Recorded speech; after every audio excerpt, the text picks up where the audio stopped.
It's November 2024, the US is gearing up for a presidential election. Big whoop, right? Wrong, this isn't just any election, it's a huge deal. Why? Because the US president is kind of a big deal. Think of it like this. The US president is like the captain of a really big, really important ship. And the decisions they make, those decisions affect everyone on board. And even people on other ships. That's why everyone is watching this election so closely. So buckle up, Buttercup, we're about to break down how this whole election thing works. First things first, how do we even get to Election Day? Well, before the main event, we have the primaries and caucuses.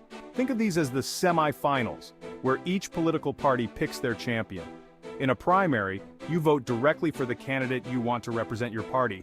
It's like choosing your favorite flavor of ice cream. Chocolate or vanilla, Trump or Harris. You decide.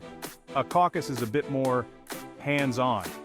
It's like a big meeting where people gather and literally stand in different corners of the room to show their support for a candidate. The candidate with the most people in their corner wins. Once these state-level battles are over, each party has their chosen one, the presidential nominee. It's time for the main event. Election Day, the day Americans decide who will be their next leader. But hold on, it's not as simple as just rocking up on the day and voting for whoever tickles your fancy. In the US, you need to register to vote beforehand. Think of it as RSVPing to democracy's biggest party. Once you're registered, you have options.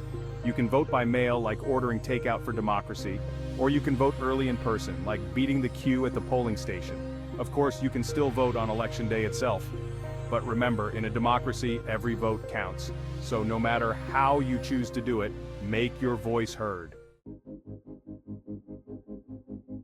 Section 4, the Electoral College, not your average election. Now here's where things get a little weird. You see, in the US, you don't actually directly elect the president. Wait, what? Instead, you vote for a group of people called electors.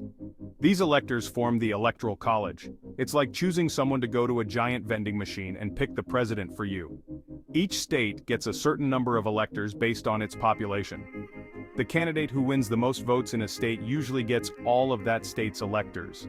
To win the presidency, a candidate needs at least 270 electoral votes.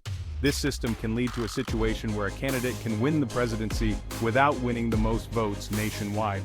How is that possible? Because the Electoral College gives more weight to less populated states.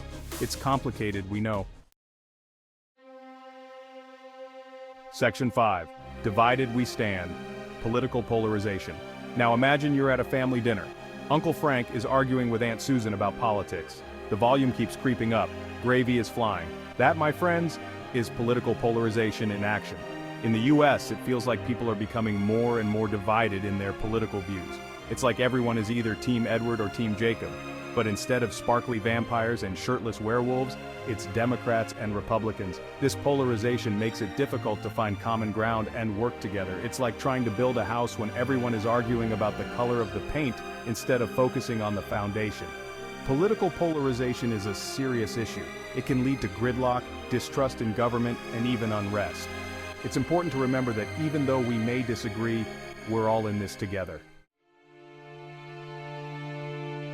Section 6. The world is watching. Global impact of US elections. Remember that ship analogy from earlier. The US election doesn't just affect Americans. It has ripple effects across the globe. Why? Because the US is a major player on the world stage. The US president makes decisions about things like trade, climate change, and international relations. These decisions impact everyone, from the price of your morning coffee to the future of the planet. So yeah, the US election is kind of a big deal. It's a chance to shape not just the future of America, but the future of the world. No pressure.